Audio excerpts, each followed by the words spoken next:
बिस्मिल्लाहिर्रहमानिर्रहीम। सूरह नखल की ही कुछ तरतीब से हम आयात पढ़ रहे हैं और ये आज दो छोटी छोटी आयात हैं जो कि इस सूरह में से अब आखिरी आयात होंगी, फिर हम कोई और दूसरी आयात को देखेंगे इंशाल्लाह। ये जो दो छोटी छोटी आयात हैं इनमें मेन तो एक आयत में तो अल्लाह पाक ने मेन ये बताया है कि ज़िंदा करने का मकसद क्या है, ज़रूरी है इसको भी एक्सप्लेन करो। और ये बहुत सारी जगहों पे कुरान पाक में एक्सप्लेन हुआ है, यहाँ भी है। और दूसरी मेन चीज़ जो छोटी छोटी दो आयत हैं, दूसरी आयत में जो कुन फायकुन आप बड़ा मशहूर है, आप नातों में भी और इस तरह की बहुत सारी हमदो सना वगैरह में भी सुनते हैं, तो उस आयत का भी वो कहाँ ज़िक्र है वो भी यहाँ है। मेरे ख्याल से एक आधी और जगह पे भी है, लेकिन यहाँ पे भी है। अच्छा, सूरह पढ़ते हैं, सूरह नखल सूरह नंबर 16 आयत नंबर 39। इसलिए भी कि ये लोग जिस चीज़ में इख्तलाफ करते थे उसे अल्लाह ताला साफ बयान कर दे, और इसलिए भी कि खुद काफिर अपना झूठा होना जान लें। पिछली ही आयत को ज़हन में रखें, हम ऐसे ही कर रहे हैं कि कंटेक्स्ट में पढ़, इसको कहते हैं कंटेक्स्ट में पढ़ना।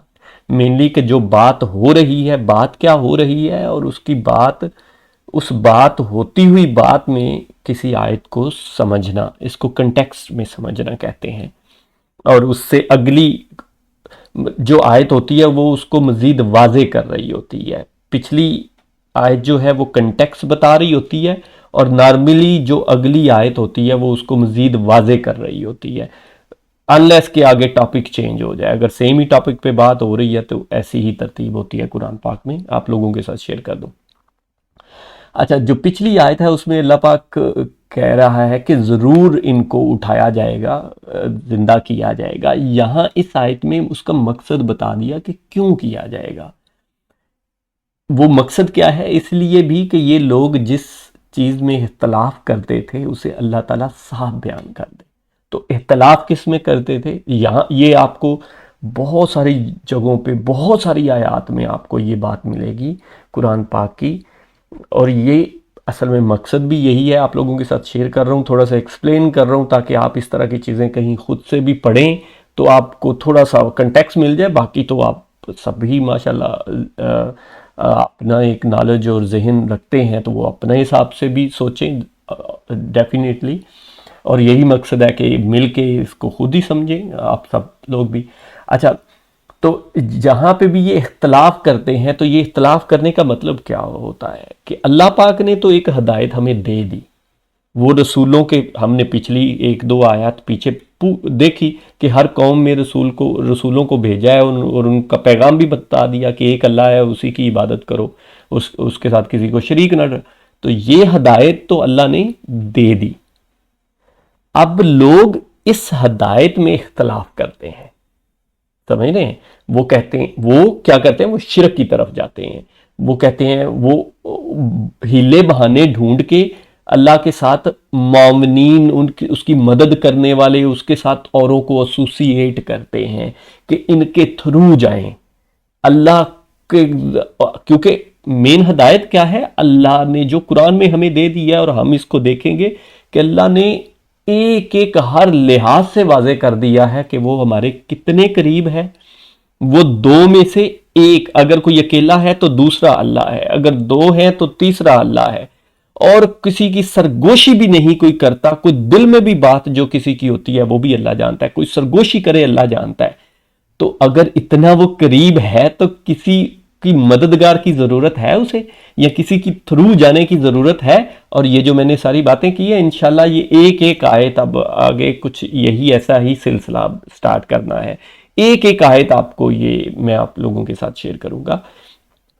तो वो ऐसे बहाने ढूंढ के एसोसिएट करते हैं, इसमें इख्तलाफ करते हैं। जो अल्लाह ने हदायत दी कि अल्लाह एक खालिक मालिक है, वो अकेला है, उसमें उसके साथ किसी को शरीक ना करना, तो इसमें वो इख्तलाफ करते हैं। नहीं, हाँ अल्लाह तो ज़ाहिरी बात है एक ही है, लेकिन उसके मददगार हैं, उनके थ्रू जाना पड़ता है, उनके थ्रू जाएंगे हम लोग। ये सारे जो है इख्तलाफात है।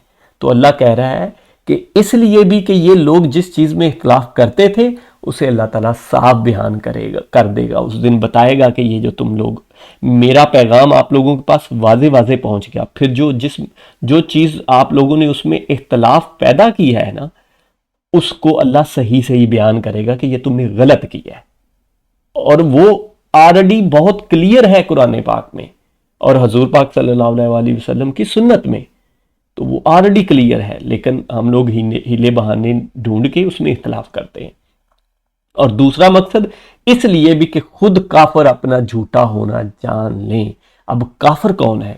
کافر وہ ہے جو انکار کرتا ہے، جو کہتا ہے کہ نہیں یہ تو دنیا یہاں کی ہی ہے، بس آگے نہ ہی ہم نے زندہ ہونا ہے، نہ ہی پوچھا جانا ہے، یہیں جو موج مستی کرنی ہے، انجوائے کرنی ہے وہ کر لو. تو وہ کافر ہے. وہ کافر کون ہوتا ہے؟ انکار کرنے والا. تو وہ اس چیز سے اللہ اپنا خالق ہونے کا اور اس خالق نے ہمیں ایک دن زندہ کر کے اپنے سامنے کھڑے کرنا ہے، اس سے انکار کر رہا ہے.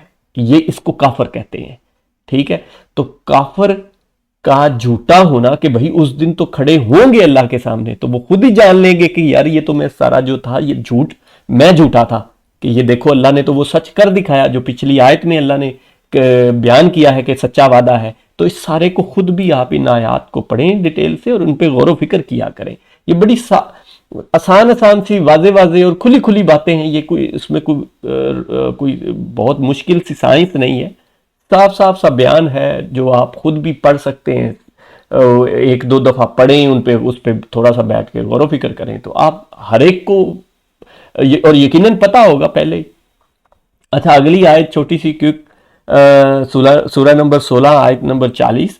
ہم جب کسی چیز کا ارادہ کرتے ہیں تو صرف ہمارا یہ کہہ دینا ہوتا ہے کہ ہو جا، بس وہ ہو جاتی ہے.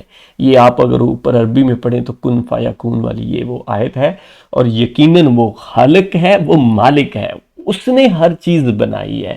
اور جس نے، آپ خود غور کریں نا، جس نے اتنی بڑی کائنات بنائی ہے، اس میں یہ دیکھیں سولر سسٹم کو ہی آپ خالی ایکسپلور نہیں کر سکتے. آپ مارس پہ جانے کے لیے ہی کیا کوششیں کر رہے ہو. چاند پہ کتنے ہزاروں سالوں کے بعد کتنی مشکل سے انسان گیا ہے.